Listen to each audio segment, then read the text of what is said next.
Hello class সিক্সের বন্ধুরা, তোমরা সব কেমন আছো? আশা করি তোমরা প্রত্যেকেই ভালো আছো। আজকের এই ভিডিওর মাধ্যমে আমি আলোচনা করতে চলেছি তোমাদের লেসন 9 অর্থাৎ I will go with my father ploughing এই কবিতাটি। দেখো এই যে কবিতা অর্থাৎ I will go with my father ploughing এই কবিতাটা লিখেছেন কি না তো জোসেফ ক্যাম্পবেল। ঠিক আছে, দেখো জোসেফ ক্যাম্পবেল সম্পর্কে চলো আমরা দুই এক কথা একটু জেনে নেব। জোসেফ ক্যাম্পবেল দেখো 1800 কি বলছে না তো 79 সালে কিন্তু উনি জন্মান এবং মারা যান দেখো 1944 সালে। উনি একজন দেখো ফেমাস আয়ারল্যান্ডের কবি ছিলেন এবং গীতিকার ছিলেন। দেখো লিরিসিস্ট কথা মানে হচ্ছে গীতিকার। দেখো he was born in Belfast in an Irish family. দেখো একটা আইরিশ পরিবারের বেলফাস্টে কিন্তু জন্মেছিলেন, অর্থাৎ বেলফাস্টের এক আইরিশ পরিবারে উনি জন্মেছিলেন। His literary activities began with songs. তার যে সাহিত্যিক যে কার্যকলাপ সেটা কিন্তু গান দিয়ে কিন্তু শুরু হয়েছিল। দেখো in 1905 he move to London. 1905 সালে উনি লন্ডনের দিকে লন্ডনে যান। হিজ ফেমাস পোয়েমস ইনক্লুড, তার যে বিখ্যাত যে কবিতা তার মধ্যে রয়েছে অ্যাট হারভেস্ট, কি বলছে on walking, the blind man at the fair, the old woman ইত্যাদি। ওকে, দেখো এই ম্যাচিংটা চলো আমরা আগে করে নেব। দেখো ব্ল্যাকস্মিথ কথা মানে কি, এত কামার বা কর্মকারকে বলা হয়, তাই তো। দেখো ওয়ার্কস হচ্ছে উইথ আয়রন। দেখো ব্ল্যাকস্মিথ কিন্তু আয়রন নিয়ে কিন্তু কাজ করেন, তাই তো। নেক্সট দেখো হকার মানে কি, ফেরিওয়ালা। দেখো ফেরিওয়ালা কি করে, সেলস ওয়্যার্স পণ্য বিক্রি করে। দেখো নার্স কি করে না তো পীড়িত মানুষদেরকে সেবা শুশ্রূষা করে। ঠিক আছে, পাইলট কি করে, দেখো ফ্লাইজ এরোপ্লেন। ওকে, দেখো এরোপ্লেন চালায়। চলো আমরা এবার কবিতায় কিন্তু আলোকপাত করব। কবিতাটি বোঝার জন্য কিন্তু আমি বেশ কিছু শব্দ কিন্তু বাংলায় কিন্তু তোমাদের জন্য লিখে রেখেছি। ঠিক আছে, দেখো আই দিয়ে শুরু হচ্ছে, কবিতাটি আই দিয়ে শুরু হচ্ছে, অর্থাৎ এখানে ফার্স্ট পারসন ন্যারেটিভ টেকনিক এখানে কবি ব্যবহার করছেন। দেখো I will go with my father ploughing. দেখো প্লাউ মানে কি, লাঙল দেওয়া, চাষ করা। বলছে আমি বাবার সঙ্গে যাব যেখানে কি হবে না তো কর্ষণ হবে, অর্থাৎ যেথায় কর্ষণ হবে, to the green field by the sea, অর্থাৎ সমুদ্রের ধারে একটা সবুজ একটা মাঠে বা খেতে কিন্তু আমি যাব বাবার সনে।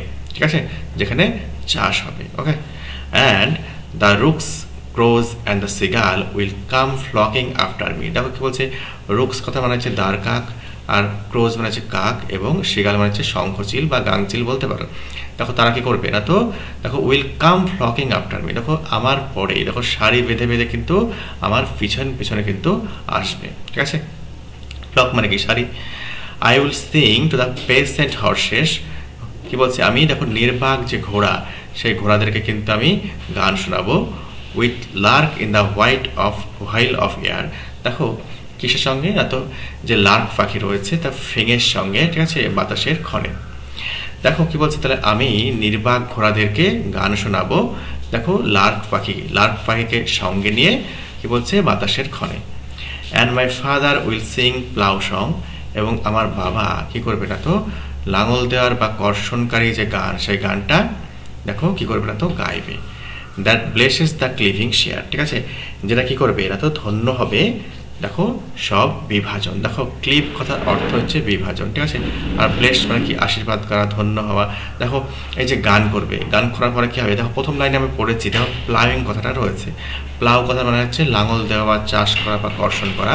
সেই কর্ষণের যে কাজটা কি হবে না তো ব্লেসড হবে, অর্থাৎ ধন্য হবে। ওকে, ক্লিপ মানে কি বিভাজন করা, চাষ করা। মাটিতে যখন চাষ করা হয় তখন মাটি দেখবা বিভক্ত হয়ে যায়, বিভাজিত হয়ে যায়, আলাদা হয়ে যায় বা পৃথক হয়ে যায়। ঠিক আছে, চলো পরের প্রশ্নে আমরা আলোকপাত করব। I will go with my father showing. দেখো প্রথমে কি গেল, প্রথমে হচ্ছে দেখো কর্ষণের ব্যাপারটা গেল, এবার চাষ দেওয়া হয়ে গেছে। এবার বলছে আমি আমার বাবার সঙ্গে যেথায় যাব সেখানে কি হচ্ছে না তো শোয়িং কাজ হচ্ছে, অর্থাৎ বীজ বোনার কাজ হচ্ছে। অর্থাৎ যেথায় যাব সেখানে কিন্তু বীজ বপনের কাজ হচ্ছে। কোথায় যাবে, to the red field by the sea. দেখো সমুদ্রের পাশে যে লাল রঙের যে মাঠ বা ক্ষেত রয়েছে সেখানে। And the rooks and the crows and starling. দেখো কি বলছে, দেখো রুক পাখি, ঠিক আছে, রুক পাখি কি করছে, ক্রোজ এবং স্টার্লিং এক ধরনের হরবলে পাখিকে বলা হচ্ছে। ঠিক আছে, দেখো দ্বার কাক এবং হরবলে পাখি দেখো will come blocking after me. দেখো কি করবে এরা সবাই মিলে আমার যে পথ সেই পথটাকে রুদ্ধ করবে, অর্থাৎ কি ঘিরে দাঁড়াবে। I will sing the striding showers.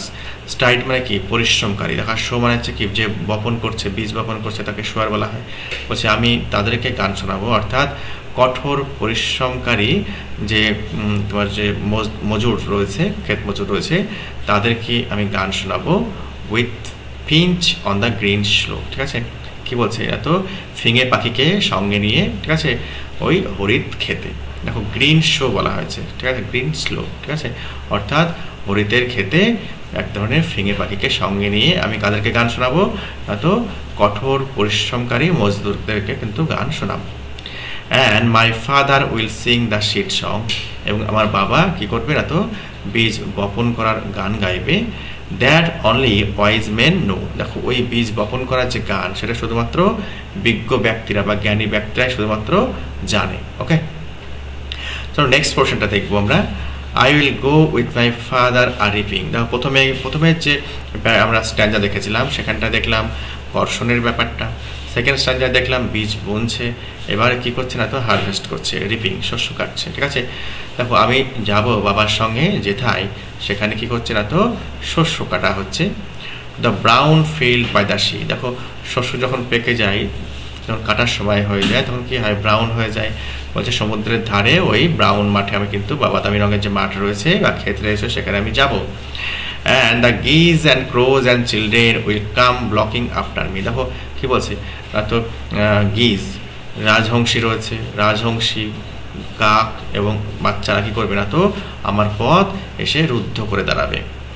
I will sing to the tan faced river with rain in the heat of the sun. কি বলছে, আমি দেখো রৌদ্রে ঝলসানো সেই সমস্ত শস্য মারাইকারীদেরকে আমি গান শোনাবো। দেখো কোথায় না তো, দেখো in the heat of the সান, রৌদ্রের মধ্যে, সঙ্গে রেন পাখিকে নিয়ে। রেন এক ধরনের পাখি, ঠিক আছে, ক্ষুদ্র গায়ক পাখি।